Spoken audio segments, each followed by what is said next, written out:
Om Gembala sudah memperkenalkan saya. Betul, saya adalah anak sekolah minggu beliau dulu waktu masih di Tamrin. Gitu. Dulu saya panggil beliau ini Kak, gitu. Cuma kan karena sudah Gembala tidak enak kalau panggil Kak, jadi panggilnya Om. Gitu ya. Puji Tuhan, satu sukacita yang besar bisa berjumpa kembali dengan Om atau Kak Albert di tempat ini ya. Wajah tidak berubah, gitu saya lihat waktu puji Tuhan. Awet muda juga ya bersama dengan tante ya, puji Tuhan ya. Oke, puji Tuhan. Bapak Ibu, nama saya Reynald Stefli Mumet, panggilan sehari-hari Ronald. Jadi saya adalah hamba Tuhan ataupun pendeta di organisasi Gereja Pantai Kosta di Indonesia. Saya bertumbuh di gereja ini dari kecil, dari sekolah minggu hingga remaja, hingga saya memperoleh panggilan menjadi seorang hamba Tuhan. Ya, itu perkenalan singkat dari saya ya, Bapak Ibu terkasih. Mungkin kalau ingin mengenali saya lebih lanjut, mungkin bisa datang ke Pastori, diperantarai oleh Om Albert. Puji Tuhan. Saudara bersukacita pada pagi hari ini, amin. Amin. Bapak Ibu terkasih, yang terpenting itu bukan siapa pemberitanya, amin ya. Yang terpenting itu adalah apa yang diberitakan. Amin. Jadi selama yang diberitakan lewat mimbar ini adalah kebenaran firman Tuhan, saya percaya ibadah itu hidup, ibadah itu berkuasa. Amin. Sebab firman Tuhan yang kita akan baca dan renungkan pada pagi hari ini adalah firman Tuhan yang hidup. Amin ya. Firman Tuhan yang berkuasa, bukan tulisan mati, bukan tulisan tangan manusia, tetapi benar-benar yang kita baca dan renungkan pada pagi hari ini adalah wahyu Allah. Amin. Ilham Allah. Amin. 2 Timotius 3 ayat 16 berkata bahwa segala tulisan yang diilhamkan Allah memang bermanfaat untuk mengajar, untuk memperbaiki kelakuan, dan untuk mendidik orang dalam kebenaran. Amin. Saudara mau membaca dan merenungkan firman Tuhan yang mau melambaikan tangan membantu. Berikan dulu tepuk tangan pada Tuhan. Mari kita buka kitab kita ya Bapak Ibu terkasih, kitab Kisah Para Rasul pasal 2. Pembacaan kita pada pagi hari ini terdapat di dalam ayat pertama sampai ayat 13. Kita baca bergantian boleh ya Bapak Ibu yang terkasih ya. Sambil kita bangkit berdiri, kita menghormati kebenaran firman Tuhan yang kita baca pada pagi hari ini.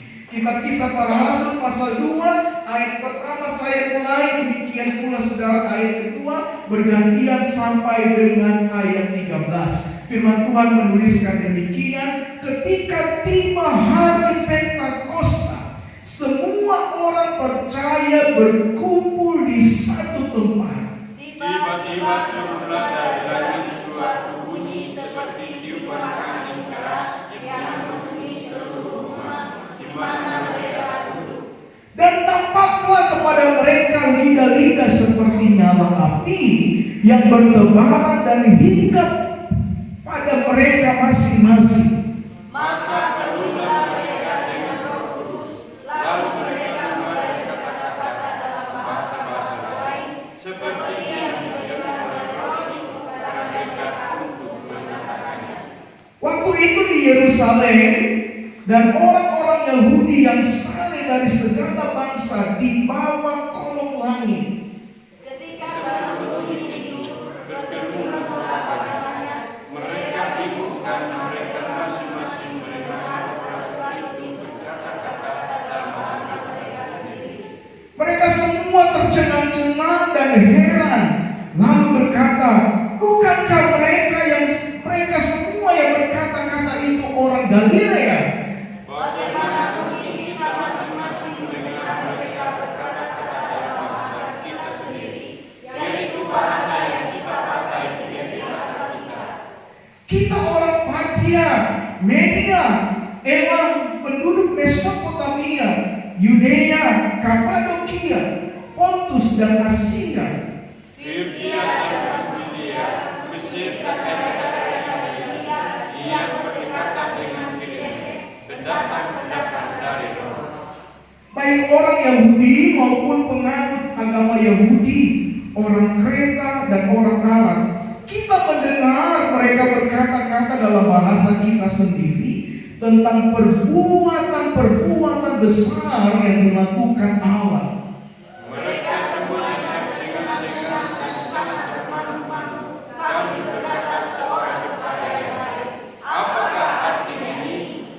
Tetapi orang lain menyindir, mereka sedang mabuk oleh angin. Puji Tuhan. Silakan duduk Bapak Ibu yang terkasih. Berbahagialah mereka yang mendengar dan melakukan setiap apa yang dikatakan kebenaran firman Tuhan. Amin ya.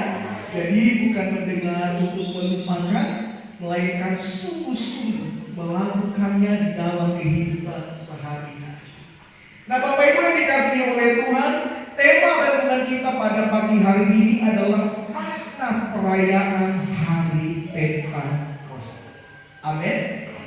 Ada orang menyebut Pentakosta, adapun juga orang menyebutnya Pentekosta.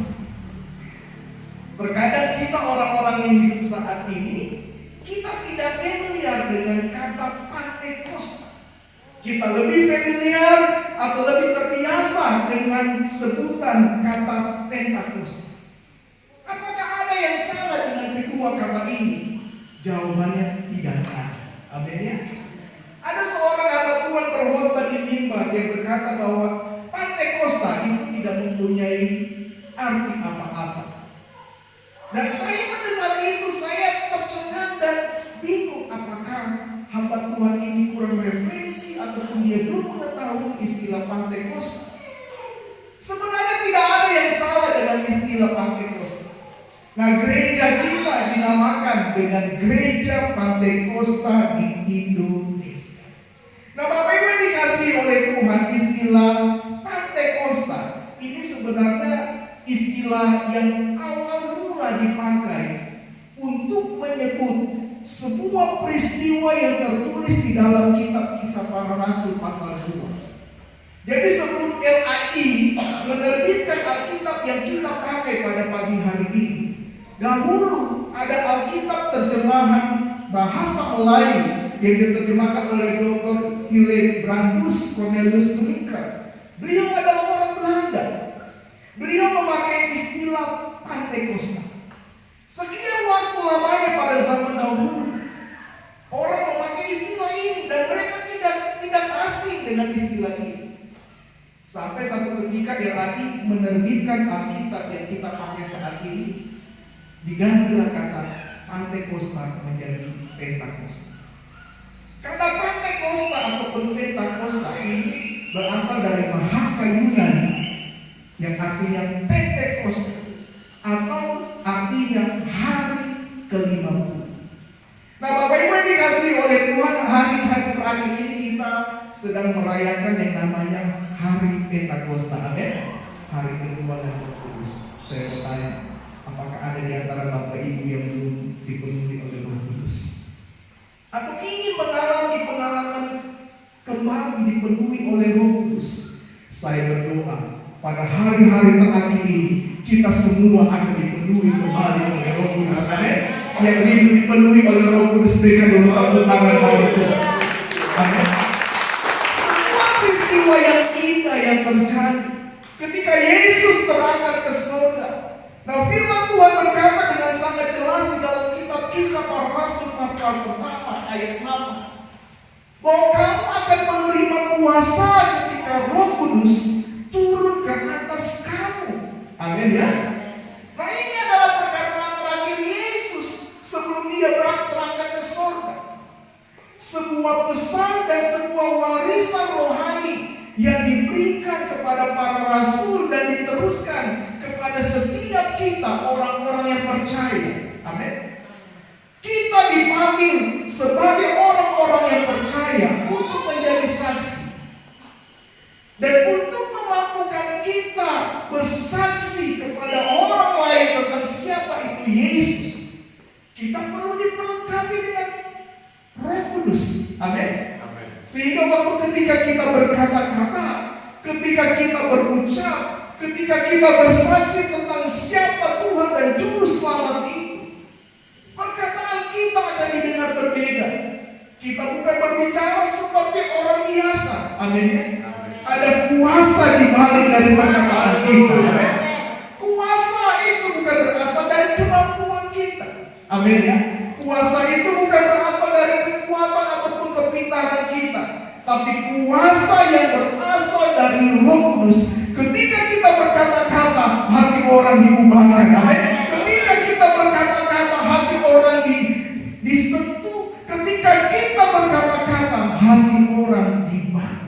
Amin ya.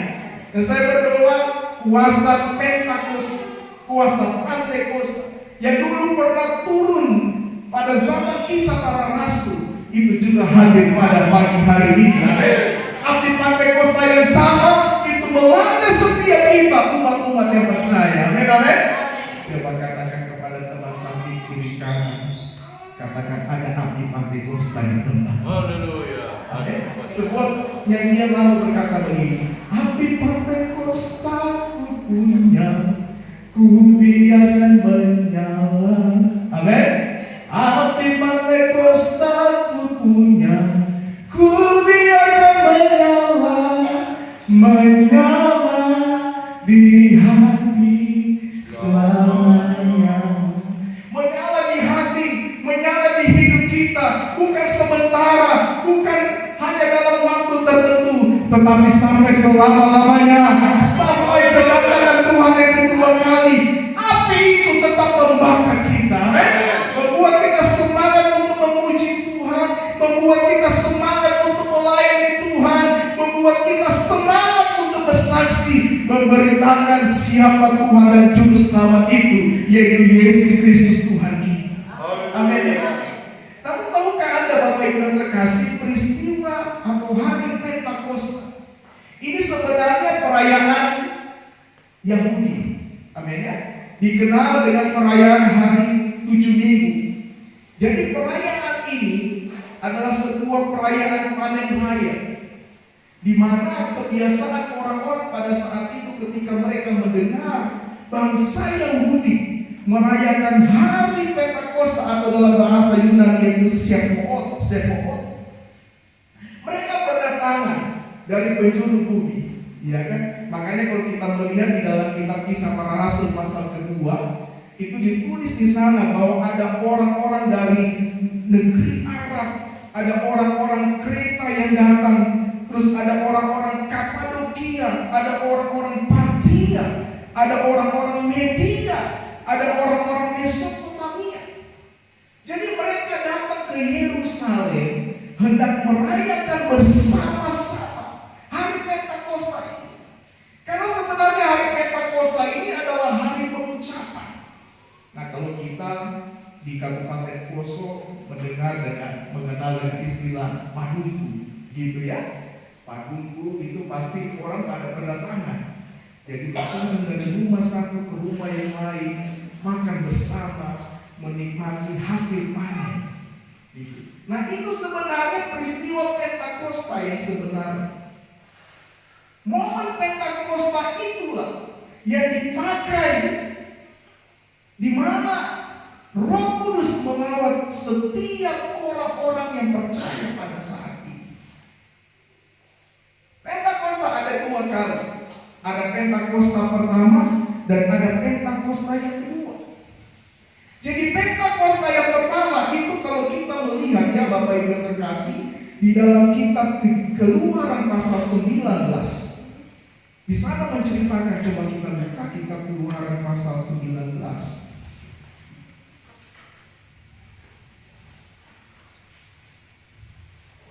Mulai dari ayat pertama, kita melihat bagaimana Tuhan menampakkan diri di Gunung Sinai melalui seorang hamba-Nya, yaitu Musa. Tuhan menampakkan diri dengan sebuah teofani ataupun dengan sebuah penampakan. Ada perapian yang menyala di semak, namun semak itu tidak terbakar, iya kan? Itu adalah sebuah fenomena yang luar biasa, di mana ketika Tuhan menampakkan dirinya, Tuhan berkata kepada Musa bahwa lepaskan kasutmu, karena tanah di mana tempat engkau berdiri adalah kudus. Dan pada peristiwa itulah hukum Tuhan, perintah Tuhan yang kita kenal sebagai ke-10 firman itu diberikan, iya kan? Melalui apa Bapak Ibu? Melalui 2 loh batu. Loh batu yang pertama berisi hukum yang pertama sampai hukum keempat, di mana hukum tersebut mengatur hubungan manusia dengan Allah. Hukum yang pertama menuliskan apa? jangan ada padamu Allah lain di hadapanku. Dan sampai hukum yang keempat dikatakan bahwa ingatlah dan kuduskan hari Sabat. Dan batu yang kedua berisi hukum yang kelima sampai hukum ke-10 yang mengatur hubungan antara manusia dengan sesamanya. Hukum kelima berkata, hormatilah ayah dan ibumu supaya lanjut umurmu. Benar ya? Hukum yang keenam menuliskan apa lagi? Jangan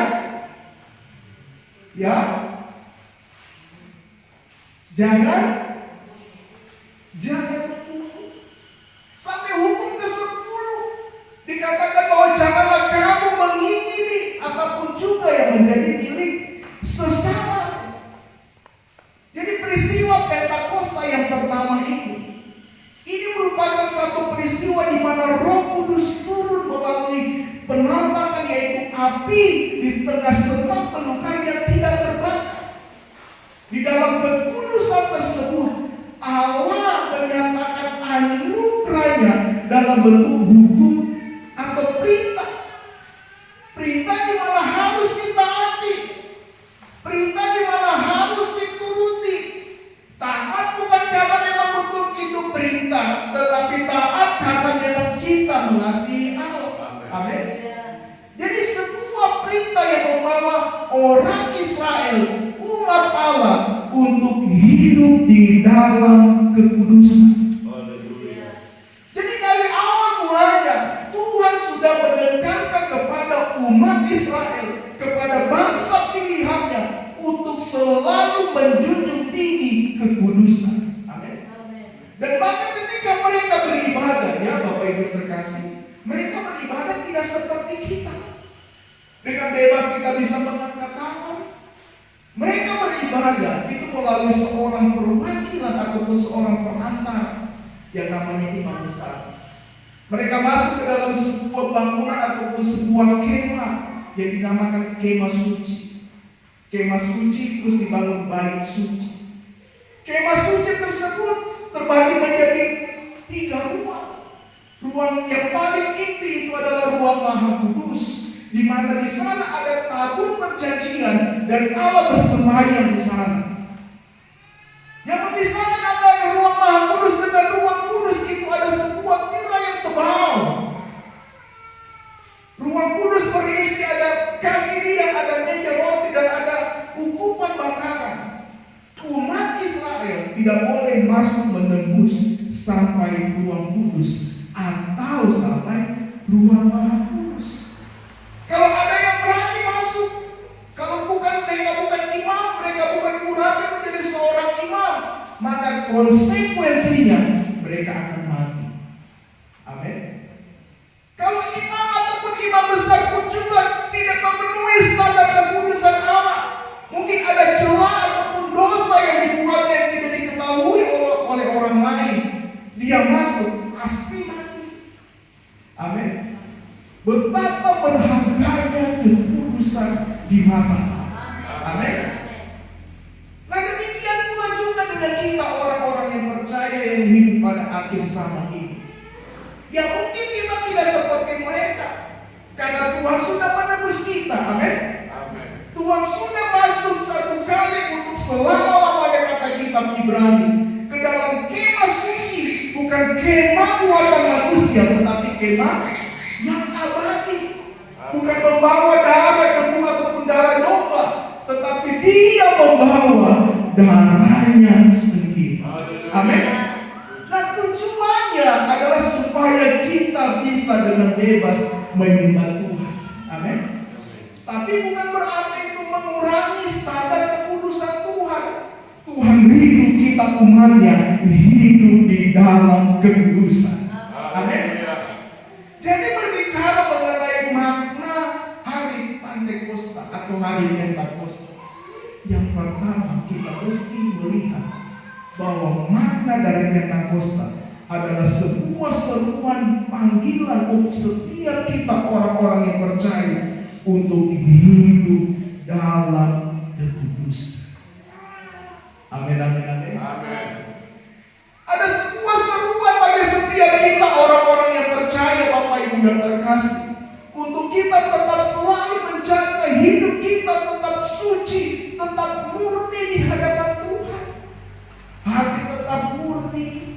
Amin. Pikiran tetap murni, perkataan tetap murni, perbuatan tetap murni, motivasi tetap murni. Amin. Terlebih khusus ajaran juga tetap murni. Bapak Ibu yang dikasihi oleh Tuhan, Yesus pernah berkata bahwa akhir zaman itu akan muncul para nabi-nabi palsu. Arti nabi-nabi palsu itu adalah orang-orang yang mengajarkan firman tetapi mempelesetkannya atau mengartikannya dengan arti yang lain. Puji Tuhan, kita gereja Pantekosta di Indonesia adalah gereja yang tetap mempertahankan kemurnian ajaran. Amin ya. Kalau Bapak Ibu senang buka YouTube, ada sebuah ajaran yang lagi berkembang. Sebuah ajaran yang menamakan dirinya Kristen progresif. Pernah dengar hal itu? Kristen progresif ini adalah ajaran sesat. Kenapa saya katakan ajaran sesat? Sebab yang dia ajarkan itu tidak seperti yang diajarkan firman Tuhan. Contoh, dia berkata begini, orang berbuat baik meskipun tidak percaya Yesus sebagai Tuhan dan Juru Selamat, dia selamat. Coba. Terus yang kedua, dia berkata, Yesus itu tidak patut disembah. Yesus hanya patut diteladani sebab dia mengajarkan sebuah moral yang tinggi. Ini tidak seperti yang Kristen ajarkan.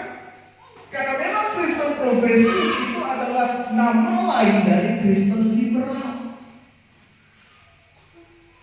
Gereja-gereja di luar sana sudah terkontaminasi ajaran-ajaran dengan ajaran yang bukan berasal dari kebenaran firman Tuhan. Puji Tuhan, kita GPDI ya, Bapak Ibu terkasih. Dari zaman mungkin Om Albert masih kecil, saya belum ada, GPDI sudah mempertahankan kemurnian ajaran. Tidak pernah berubah. Makanya di luar sana terkadang orang berkata bahwa GPDI itu sudah tidak relevan. GPDI itu sudah ketinggalan zaman. Apalagi GPDI itu terlalu kampungan gitu ya, gitu. Tidak apa-apa orang berkata demikian. Yang penting kemurnian ajaran dari kebenaran firman Tuhan tetap kita pertahankan. Amin. Sebab itu adalah panggilan kita sebagai orang-orang Pantekosta. Amin. Kita menjaga kekudusan hidup, kita menjaga kesucian hidup, kesucian hati, kesucian pikiran, kesucian perkataan, perbuatan, dan juga kesucian atau kemurnian ajaran kita. Coba kita buka kitab 1 Tesalonika pasal 4. Kitab 1 Tesalonika pasal 4 ayat 7 sampai ayat 8 berkata demikian. Allah memanggil kita bukan untuk melakukan apa yang cemar, melainkan apa yang kudus. Ayat 8. Karena itu siapa yang menolak ini bukanlah menolak manusia, melainkan menolak Allah yang telah memberikan juga Roh-Nya yang kudus kepada kamu. Mulai dari ayat pertama sampai dengan ayat 12, di sana kita melihat bahwa Paulus tadi menasihati jemaat Tuhan yang ada di Tesalonika tentang hidup dalam kekudusan. Nah, ini panggilan kita sebagai orang-orang Pantekosta. Kita dipanggil bukan hanya percaya saja. Amin, amin, amin, amin.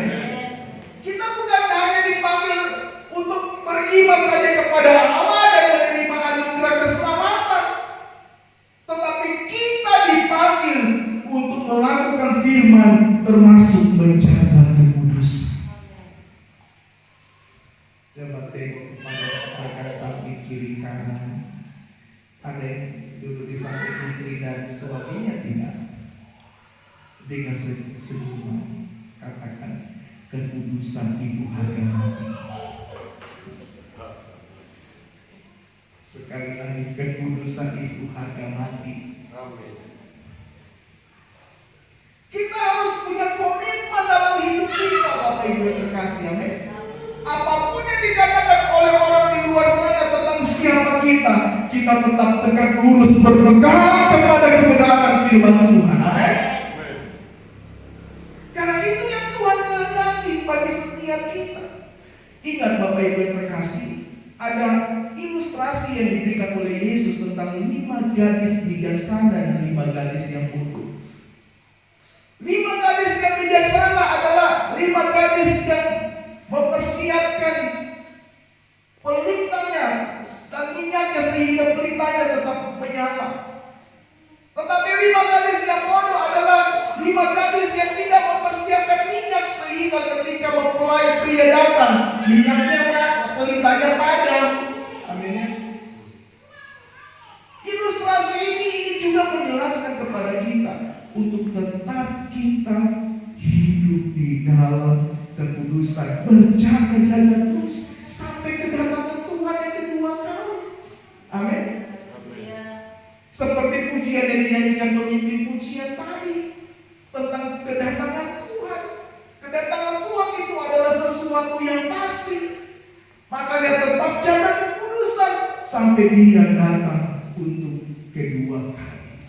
Amin, amin, amin, amin. Amin. Yang kedua, nah kalau kita perhatikan, kita kembali dalam kitab Kisah Para Rasul pasal 2 ya Bapak Ibu yang terkasih. Kitab Kisah Para Rasul pasal 2. Di sana kita melihat ada tanda-tanda lahiriah di mana Allah hadir. Ada sebuah istilah di dalam teologi itu memakai istilah teofani. Jadi teofani itu adalah penampakan Allah yang terlihat. Contoh, waktu Tuhan memimpin umat Israel keluar dari tanah Mesir menuju kepada tanah Kanaan, Tuhan menampakkan diri dalam bentuk apa? Tiang awan dan tiang api. Itu teofani. Waktu Daniel dibuang ke gua singa, ada seorang yang dikatakan firman Tuhan penampakannya seperti dewa. Waktu Sadrak, Mesak dan Abednego dibuang ke perapian yang menyala-nyala, firman Tuhan menuliskan bahwa ada seorang yang keempat yang penampakannya seperti anak dewa. Itu teofani.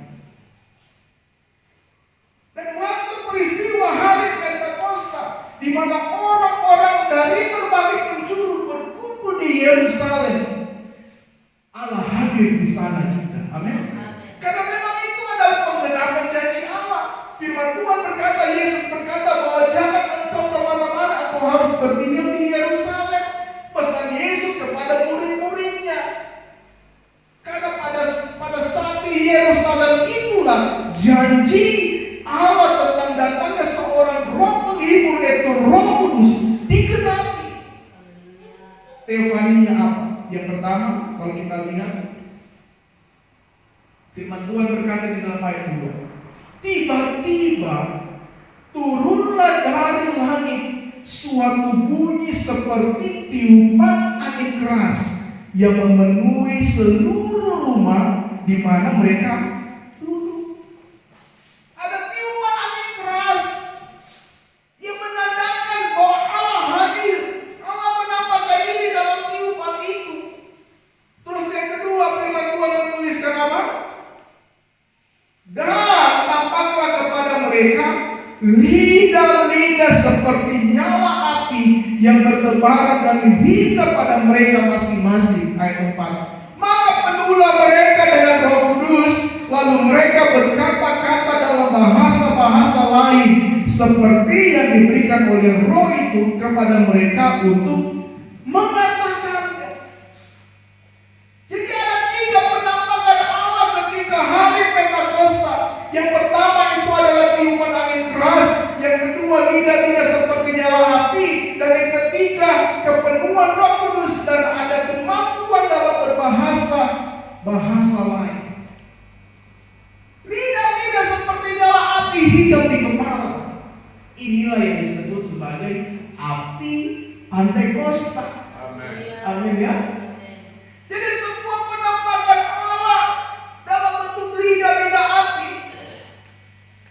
Dan saya berdoa fenomena ini bukan hanya terjadi pada zaman para rasul saja, tetapi masih relevan terjadi sampai hari ini. Asalkan kita dengan kesatuan hati kita minta Roh Kudus berkarya, Roh Kudus bekerja.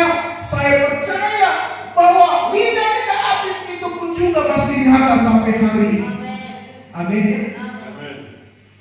Di dalam doa 10 hari di sini belum diadakan, sudah ya, gitu ya. Kita minta. Bagi Tuhan tidak ada yang mustahil. Bagi setiap kita orang-orang yang percaya, asalkan kita minta dengan iman, Roh Kudus pasti akan berkarya. Amin. Kita akan dipenuhi dengan kuasa Roh-Nya. Roh Kudus inilah yang memampukan kita untuk bersaksi. Amin. Haleluya. Dan anehnya, firman Tuhan menuliskan mereka diberikan kemampuan untuk berbahasa dengan bahasa lain. Jadi para murid Kristus yang adalah orang Galilea yang belum pernah belajar bahasa Arab, yang belum pernah belajar bahasa Mesopotamia, yang belum pernah belajar bahasa Kapadokia, yang belum pernah belajar bahasa Roma, bahasa Partia, bahasa Media. Ketika Roh Kudus memenuhi mereka, mereka dapat mengucapkan perkataan itu. Mereka bisa mengucapkan perkataan dalam bahasa Arab. Dan yang mereka ucapkan adalah perbuatan-perbuatan besar Allah. Amin. Ini adalah sebuah fenomena yang luar biasa terjadi, Bapak Ibu yang terkasih. Kalau hidup kita dipenuhi dengan kuat kuasa Roh Kudus, maka kita akan sanggup menceritakan tentang perbuatan ajaib dan dahsyat berasal daripada Tuhan. Amin. Sekali lagi saya mau tanya, saudara ingin dipenuhkan oleh Roh Kudus? Yang ingin dipenuhkan oleh Roh Kudus, lambaikan tangan di hadapan Tuhan. Berikan dulu tepuk tangan bagi Tuhan. Bahasa yang diberikan oleh Roh Kudus itu bukan untuk kemegahan diri, tetapi itu diberikan untuk menceritakan perbuatan-perbuatan besar Allah. Nah, ini panggilan kita yang kedua sebagai orang-orang Pentakosta. Maka perayaan Pentakosta yang kedua, yang pertama tadi kita sudah melihat bahwa ada panggilan untuk hidup dalam kekudusan. Yang kedua, ada panggilan untuk menceritakan tentang perbuatan-perbuatan besar yang dilakukan Allah. Amin. Ini tugas kita. Amin ya. Ingat amanat agung Tuhan kita di dalam Matius 28 ayat 19 sampai 20, bahwa pergilah dan jadikan semua bangsa muridku. Amin ya. Jadi tugas kita sebagai orang yang percaya bukan hanya setiap hari Minggu datang ke gereja, memuji Tuhan, setelah itu mendengar ocehan Pak Pendeta lewat khotbah ya. Bukan hanya sampai di situ, tetapi tugas kita sebagai orang-orang yang percaya adalah menceritakan perbuatan-perbuatan besar yang dilakukan.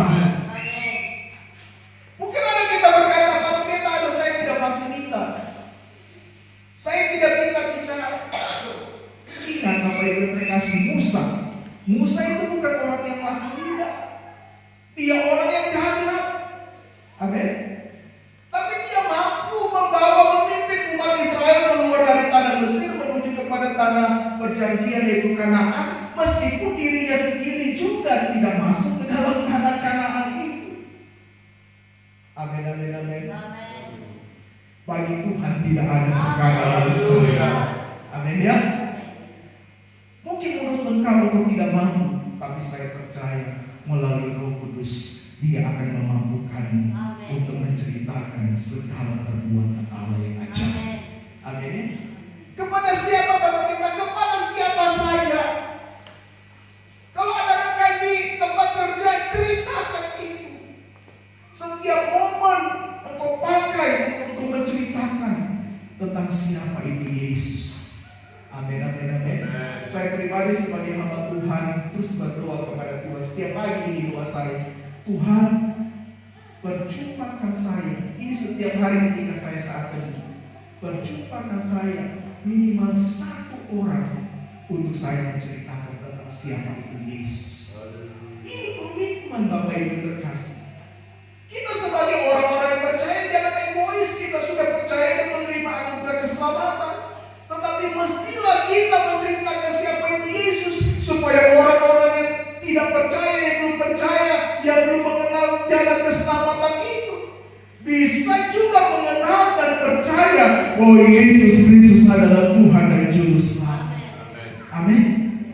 Ini panggilan kita sebagai orang-orang percaya.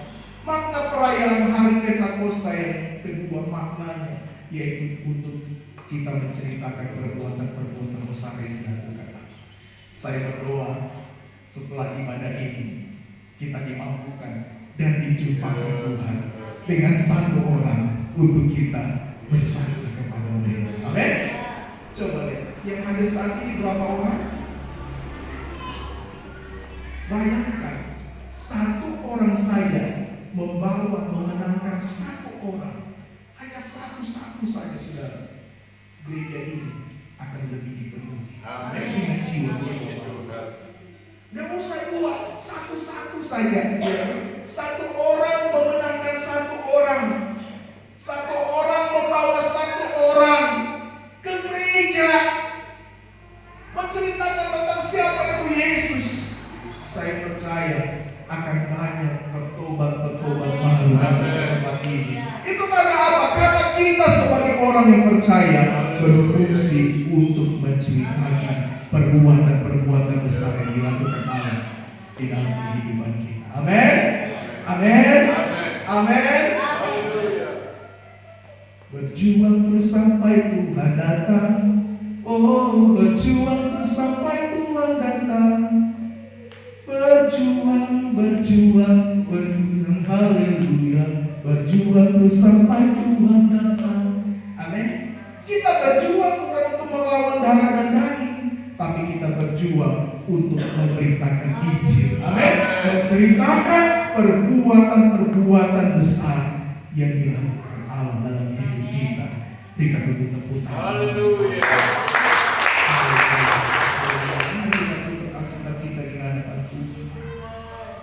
Kita masuk kembali dalam hari-harinya. Ayo musik, datang ke depan para singkat bagus. Firman Tuhan sudah kita dengar pada siang hari ini.